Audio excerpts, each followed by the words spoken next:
Bonjour tout le monde, ici Prof Émilie. La capsule d'aujourd'hui portera sur la subordonnée complétive. Bon, débutons avec la subordonnée complétive. La subordonnée complétive est plus souvent utilisée comme complément, comme son nom l'indique. On peut compléter entre autres un verbe ou un adjectif.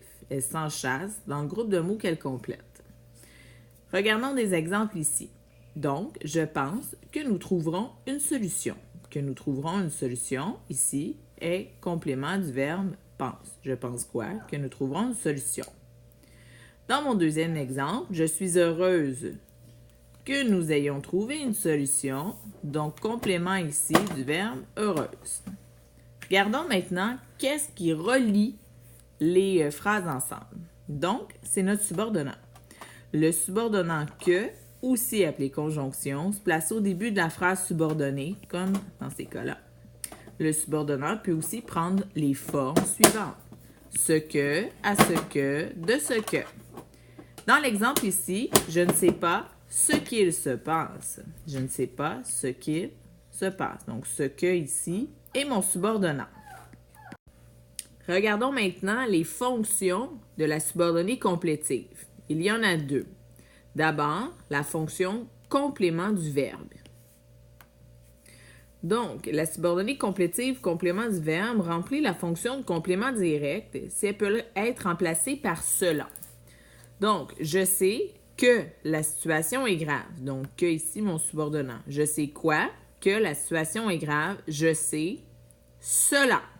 Donc, c'est ma preuve. Je peux le remplacer par cela, mon complément direct. Un autre cas ici, complément indirect.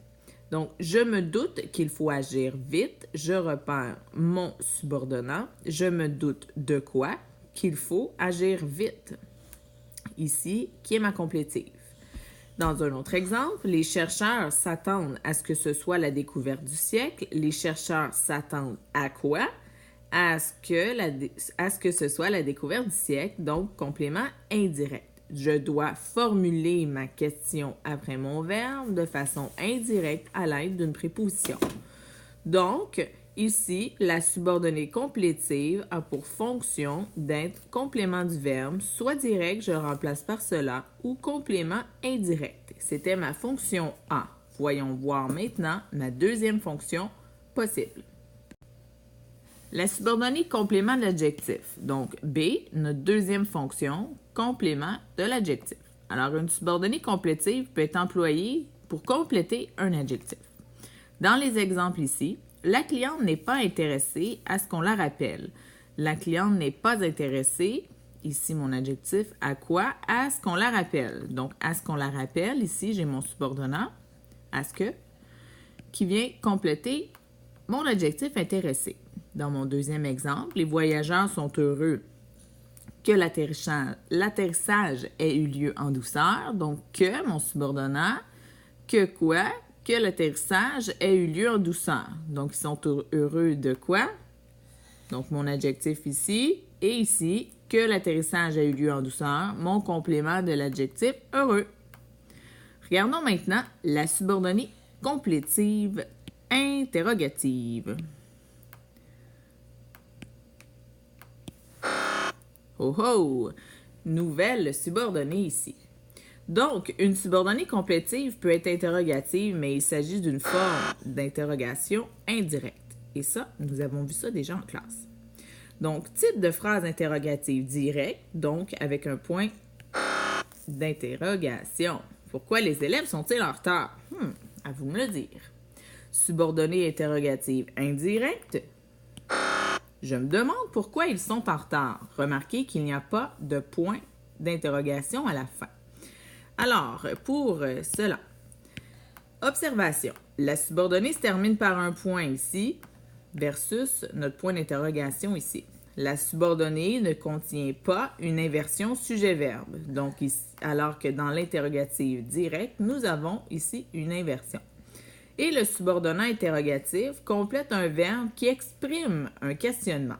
Je me demande pourquoi. Les subordonnats interrogatifs sont les suivants. Ce que, ce qui, combien, comment, où, pourquoi, quand, quel, qui, si, et il y en a bien d'autres. Ce qu'il faut faire attention aussi, c'est les mots interrogatifs suivants ne peuvent pas introduire une subordonnée complétive interrogative. C'est qu'est-ce que, qui est-ce que, qu'est-ce qui, c'est quoi, c'est qui. Et regardez les formes de phrases que ça donne. À ce moment-là, vous êtes pénalisé en syntaxe. Je me demande qu'est-ce qu'on mange. Donc, je dirais plutôt, je me demande ce que l'on mange. Je ne sais pas qui est-ce qui a fait ce graffiti. Je me demande qui a fait ce graffiti. Maintenant, le mode du verbe dans la subordonnée complétive. Le mode du verbe, ici, dans la subordonnée complétive, peut être subjonctif, indicatif. Le mot complété par la subordonnée exprime un sentiment, joie, tristesse, une volonté, un désir, un souhait ou un ordre, ou une possibilité, un doute. Dans l'exemple ici, j'aimerais qu'elle fasse le ménage à ma place. Donc ici, j'aimerais quoi? Qu'elle fasse le ménage à ma place. Dans mon deuxième cas ici, la subordonnée n'exprime ni un sentiment, ni une volonté, ni une possibilité. Je sais quoi? Qu'elle fait le ménage à ma place. Donc, je suis dans l'indicatif dans le moment présent. Troisième cas, la subordonnée complétive est interrogative. Je ne sais pas combien d'élèves participent à la sortie. J'utilise donc l'indicatif. Finalement, on termine avec la subordonnée complétive exclamative, dite indirecte. Alors, la phrase exclamative peut être transposée et prendre la forme d'une proposition subordonnée, complément direct du verbe principal. Elle permet d'exprimer un fait avec intensité. Regarde comme il est beau. Tu vois si je lui fais confiance. J'avais admiré combien il avait peu vieilli. Regarde ce qu'elle est élégante. Ici, il manque quelque chose de vraiment important, mais de vraiment très important. As-tu deviné ce que c'est? C'est une phrase exclamative. Alors, j'ai besoin de points d'exclamation. Mes subordonnats ici qui sont utilisés, si, combien, comme, quel, et tu t'en doutes bien, il y en a d'autres. Alors voilà, c'était tout concernant la subordonnée complétive. Lors d'une prochaine leçon, il sera question de la subordonnée complément de phrase dite circonstancielle. Alors maintenant, à toi de jouer en complétant la série d'exercices. C'était Prof Émilie pour la subordination.